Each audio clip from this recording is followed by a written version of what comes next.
somebody is here, okay, you've got to be really thoughtful in pacing.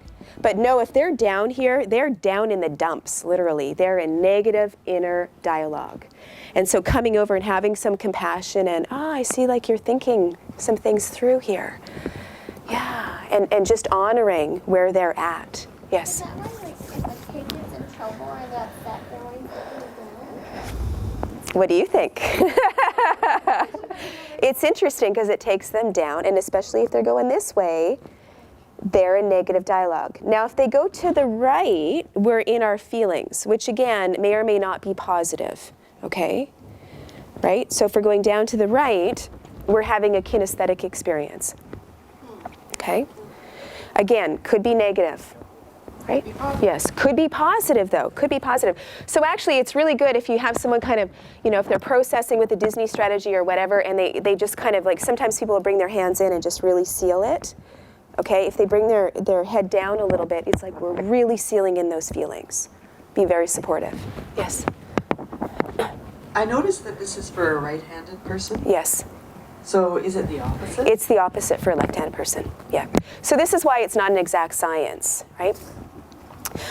It was very interesting though. There was a woman in my class who got so excited because she interviews people. And she can never tell if someone is telling the whole truth or not, right? And so you invite them to remember a time where you handled a really tough management situation well, right? And so she would be looking at their eyes, are they really recalling a memory or are they making something up? Is that interesting? But then, of course, it switches if you're left-handed, right? Let me just get through the rest of these and we'll get all your comments. So we're kinesthetic. If we're down and to the right, it's kinesthetic. Could be positive, could be negative, okay? But this is not the best place for your clients to process. So if they are hovered over and their eyes are down, you want to give them a prompt. Now, by the way, if you're over the telephone, you can tell how somebody is sitting. Once you have a number of coaching hours, it's very easy for you, and you can just invite them. If they're really down in their feelings, just invite them to sit up in their chairs, roll their shoulders back, look up and out, which is exactly what Lynn did in that moment with her daughter, right? And then they'll become more resourceful. Stand up, shake out their body a little bit. Your body posture makes a big difference on your process. So make sure they're the condition to receive, okay?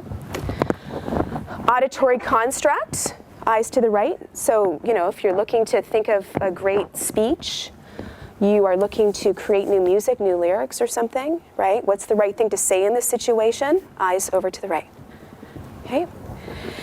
And then up, visualization, right? Enjoying your future. So up to the right or even just in front. That's really fine. But you'll notice as people are constructing their future, they do start to go over to the right. Just watch their eyes. It's amazing. As they're constructing more and more and more and more, right? And notice how this follows a through time timeline. Isn't that interesting for those of you that are through time? It's your eyes literally are following a through time timeline. So past, future. Okay? Interesting.